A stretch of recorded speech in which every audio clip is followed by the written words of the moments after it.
Welcome back, sure gamblers and hedge funders, to NorthernGamingNetwork.com's Tag Me Videocast. I'm Alex, sitting here with Matt. Hi. And we're going to be discussing all that remains in this video. That's right. We're going to be looking at the runner side this time around, from worst to best, according to our regional metagame. Before we begin, though... That's right. We need you guys to click the like button, subscribe, share it with your friends, throw it on Facebook, tweet it, do what you do. In fact, we're actually not going to continue until you do all that.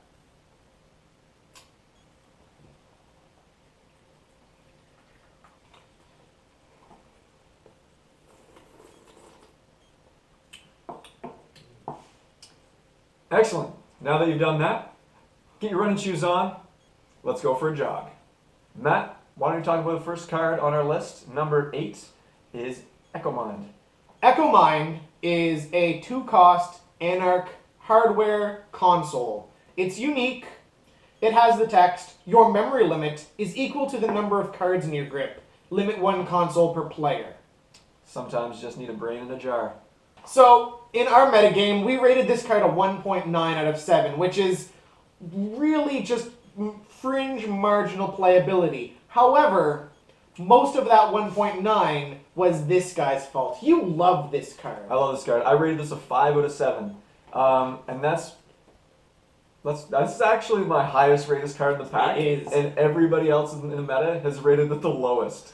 So, screw you guys. I'm going to play it, and I really like the card. I think it's great. I think that it's really unique. However, I think that it's never going to be better than the established options. Even combined with Origami and Duggars and Overmind, you have to assemble 4 cards to do the same thing Corroder does a lot of the time. So, I think that there isn't anything else to be said about Echo Mind. It's either going to be in a combo deck or in nothing. So how about you tell us about the next card in the pack? Card number 7. Sure thing, Matt. Card number 7. Zone of Soul Shipping is a resource, cost 2. Place 1 credit on this card when your turn begins. 1 click, take all credits from Zone of Soul. Trash Zone of Soul if you are tagged. You know, I rate this a 3. It's an economy card that's not quite as good as other economy cards, but it's playable. If you want kind of like if you play like a drip economy almost, where it kind of builds up and then you can pop it, you could be played side by side with Katie Jones if you want. You're clicking Katie Jones, this is gaining credit, so at some point you kind of get a big dump. A big dump, that's for sure. A big dump of credits. Oh. Into your bank I thought you account. were just talking about Zone of Soul Shipping being poop. So it's playable. It's another economy card. I don't think it's anything overly special, not game changer. I gave this card a 2. The 3 words that described this card best are, and I quote, slow, slow, and slow. This card provides you sometimes with 1 credit a turn, eventually if you're never tagged. That's right. It's an Ian Sterling card without the proper keyword. Yeah. Yeah, I for think sure. So. Okay. So that was Zone of Soul Shipping.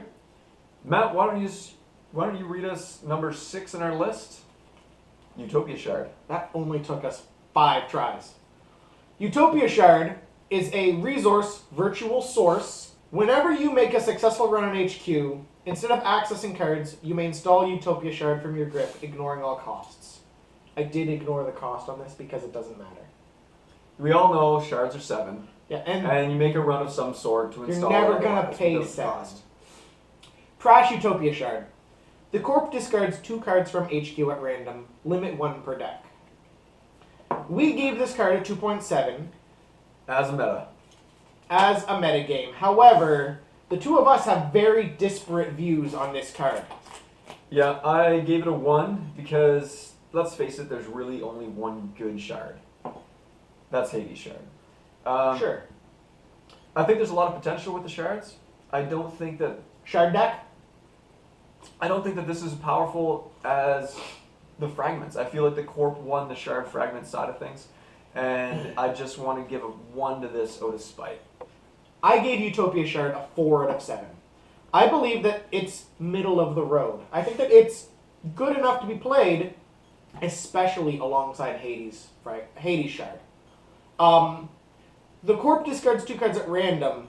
You see an awful lot of fast advanced decks out there right now. The kicker there is you don't know what you've trashed. Sure, that's true. Like sometimes so if you're it's gonna pop a sometimes Hades it Shard, whiffs. if you're gonna pop a Hades Shard right after you pop Utopia Shard, That's the best time to do it, though. in theory, sure. Hopefully you've trashed a bunch of other stuff in the process. Yeah, like you've been keyholing. Yeah, like you've been keyholing or something else, which you're probably not doing as a criminal anyways, unless you're like Ian. Yeah, Ian Hole. So I could see an Ian Shard deck. Yeah. Absolutely. It's already going to be a slow money grind deck. And it's going to work best against those style decks. Yeah. Absolutely. So that was Utopia Shard. Alex, how about you tell us about card number 5? Number 5 in our list is Leela Patel, Trained Pragmatist. This is the identity of this pack. She's a natural. Whenever an agenda is scored or stolen, add 1 unres card to HQ.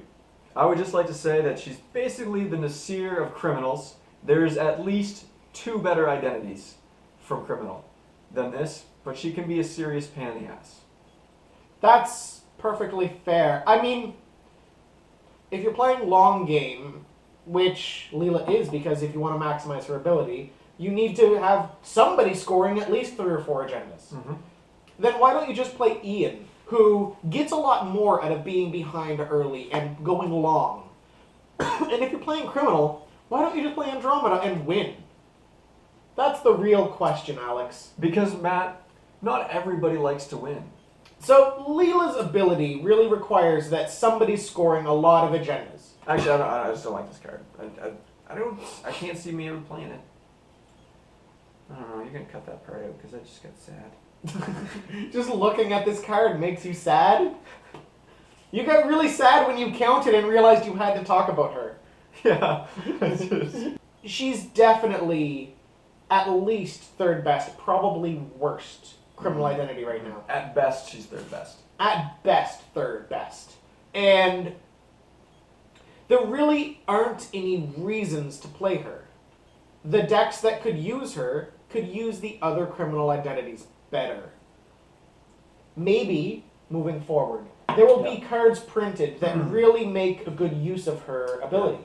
Could be. And I think that's mostly why I gave this card a 4 out of 7, is looking to the future, it's a really unique sort of ability if you can maximize it. So that's Leela Patel. Matt, why don't you tell us about the Cybesoft Macro Drive? Cybesoft Macro Drive is a 2-cost Shaper hardware with the text, 1 recurring credit. Use this credit to install programs. We've seen cards like this before. Mm-hmm. Prepaid voice card, Pad. cyber feeder. What did I say? Voice card? Yeah. It's voice pad, yeah. Yeah. And those cards see very different levels of play. Cyber feeder is a recurring credit for using icebreakers or installing viruses. Prepaid voice pad is a recurring credit for events, which is like usually approximately half your deck. For Crim especially. Cybesoft Macro Drive is way more cyber feeder than voice pad. This is a very fringe playable card in my opinion. If you are going to be installing 1.5 million programs, right, you're going to get your money's worth out of this. Because it's not just the credits you have to get back. It's the opportunity cost of not running other cards. Yep. In high program density decks, Absolutely agree. oftentimes you're talking about Anarch decks. Sometimes Shaper, of course. Yep. But Anarch decks tend to be the super high volume program decks. Yep. And that's influence points that you could be using on cash or clone chips, pawn shops. Oh my. SMCs. Exactly. There's so many other better options, especially since Anarch already have Cyber Feeder and rarely play it. That's right. And the other, I think I made the comment that Shaper doesn't really need the recurring credits. So No, I mean Shaper, for recurring credits, they already have Kate. Yep. So our meta gave us a 2.9 out of 7, which I think that generally fits accurately for how we feel about the card. It's pretty close. I mean, I give it a 2. I give it a 3. I think that it is fringe playable. There are archetypes that can use an effect like this. I just don't think those archetypes are very good. Absolutely. Alex, we did it! We're on to the top 3 runner cards. We're almost done this pack. About time, because let's face it, the runner cards are not nearly as good as the corp ones this time. Ever. So, tell me about Cujo and not the movie. well, let me tell you. Cujo is an Anarch puppy. Oh, that's all I'm going to say. Program Icebreaker Puppy. So, this is a Cerberus. This is a new flavor of icebreakers. Cujo H3 it's Cerberus H3. Codename or alias or nickname is Cujo, which is spelled Leap. Of course. It is a cost 3, 1 MU, 0 strength, 3 influence, program, icebreaker, killer. You place 4 power counters on Cerberus Cujo H3 when it is installed. It's a terrible name. Hosted power counter, break up to 2 sentry subroutines, 1 credit plus 1 strength. Okay, I have this rated as being the worst of the dogs. I have this rated equally to the second other dog. That's fair. So yeah, what are your thoughts? Anarchs don't tend to have problems with sentries. Most of the sentries in the format right now are either very easily dispatched with Parasite or broken with some combination of Mimic and Data Sucker.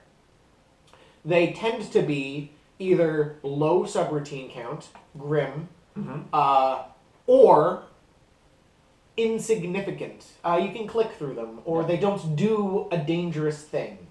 Like, the sentries in this metagame tend to be, like, do a net damage unless the runner pays a credit, or trash a program, end the run, 0 strength. Yeah. This is a very powerful card, hence why it's in the top 3. But the effect is redundant. The things that it does, Anarch doesn't really need. And it's 3 influence to splash it outside of Anarch. So chances are you're not going to splash it. Exactly. Yeah. I mean, a Shaper deck that wants a killer can just get Femme Fatale or Garrote for as much or cheaper than this. That's right.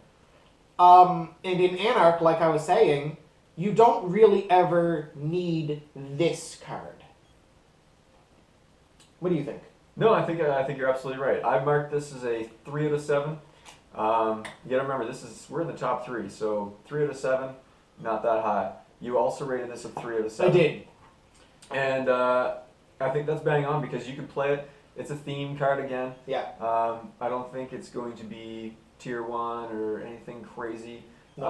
I think it's going to allow you to just have something a little bit different. And Anarch just likes to have a little bit different.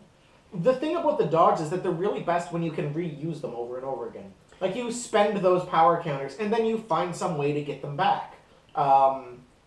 Shapers are best at that. Shapers are definitely best at that, and I think that's the thing going against this card. Yeah, I think that's definitely going against this card. All right, Matt, why don't you tell us about the next puppy in our lineup? The next puppy in our lineup is Cerberus Rex H2. This is a 3-cost 1 MU program icebreaker decoder for the criminal faction. It has a strength of 1 and it costs 3 influence. This has the text, place 4 power counters on Rex when it is installed. Hosted power counter, break up to 2 code gate subroutines, 1 credit plus 1 strength. This card, I think it's far better than Cujo. Because code gates are, generally speaking, more they aren't as obtrusive. They either end the run, or they find some weird little effect to tax you in some way. Yep. And there's definitely something that criminals are not really the greatest at. Leviathan, not efficient. Peacock, not efficient. Passport, super efficient, central only. Yeah. So, I think this offers you the opportunity to kind of supplement your central breaker suite the same way they do with Garrote for sentries, for code gates, because code gates are the second most weird type. That's right. Barriers end the run. Yep. Code gates do something kind of weird. And being able to just break code gates for the whole game off of one install of Rex, there aren't a lot of code gates being run right now that have more than 2 subroutines. You're never going to spend a second power counter to break through a code gate. Very unlikely. Yeah, only 1 credit to build a strength, and it starts off with 1 strength. Which is more efficient even. Yeah, it's more efficient than Cujo was. Yeah. So I think I could see this going into kind of like a one of in some criminal decks. Definitely special delivery worthy. Yep, special delivery it out. So I'll probably try it out. I only rated this middle of the pack. So yeah. And I think that was the general consensus with it above middle of the pack for our meta. Yeah, our meta game fours. gave it a 3.6, which is pretty high. It's a big jump over Cujo. Yeah. I rated this card a 4. I really think that it is legitimately the second best dog. There isn't really a comparison between Cujo and Rex.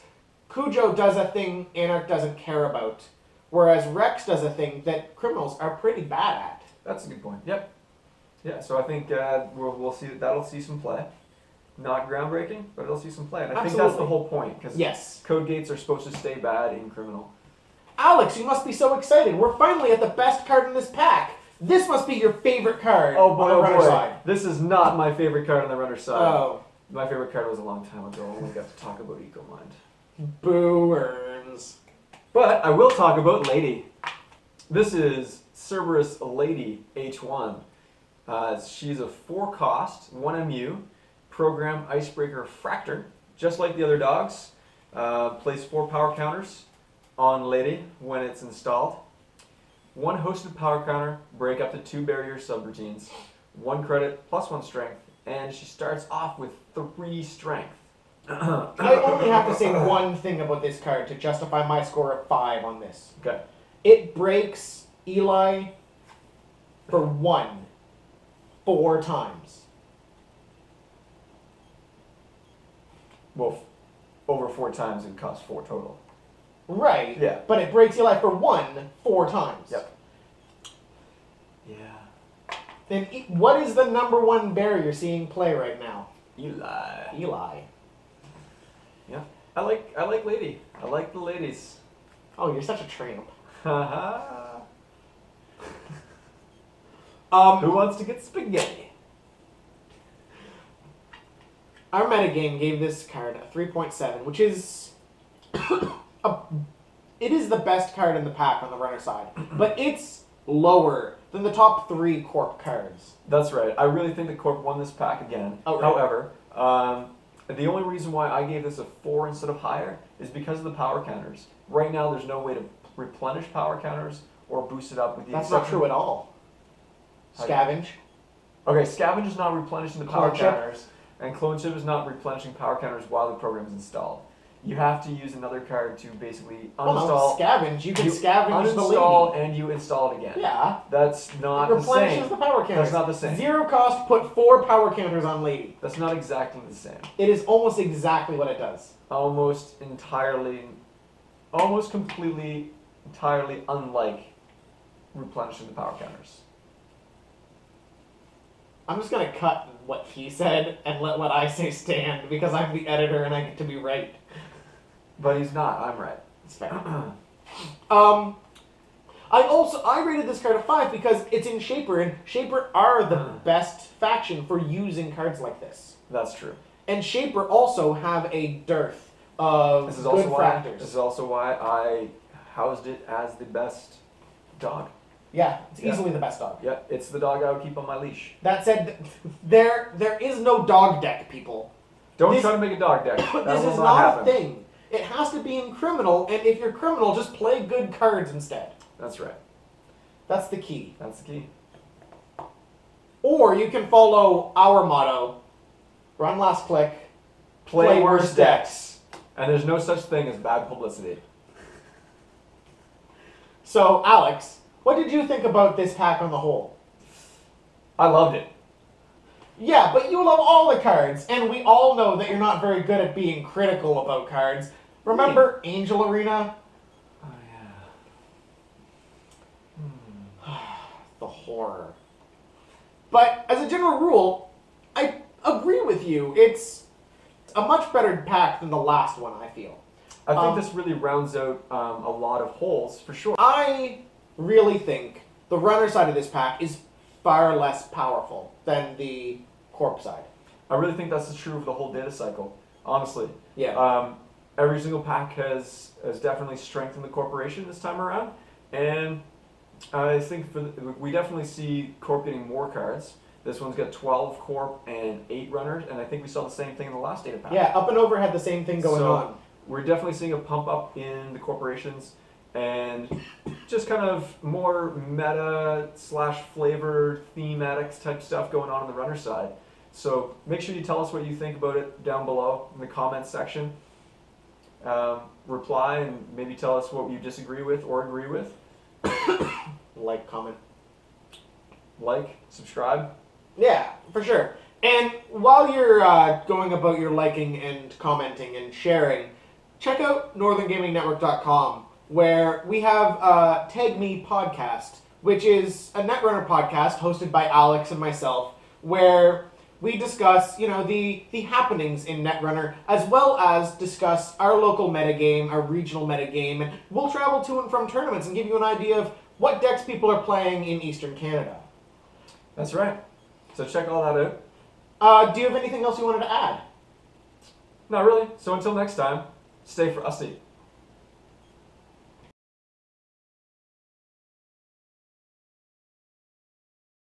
Speaking of which, someone still needs to fold me in origami. That's true. We are about a month out from that episode, and we have seen no origamis. So someone's going to comment or show me and get me folded origami. He will now buy you 2 chapter packs. If they were called chapter packs. Fuck. He will now buy you 2 data packs. I will actually get you a custom Northern Gaming Network playmat. If you can That's a fold really me, good prize. I don't even have one of those really yet. Good. If you can fold me in origami. That's a really good deal, guys. I would Alright. do it.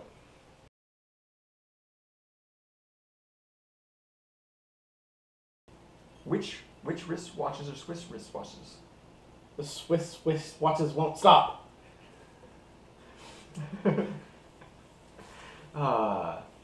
How much wood would a woodchuck chuck if a woodchuck could chuck wood? That one's easy. A woodchuck would chuck all the wood he could chuck if a woodchuck could chuck wood. Ah. Peter Piper picked a peck of pickled peckers. Peter Piper. Picked a peck of pickled peckers.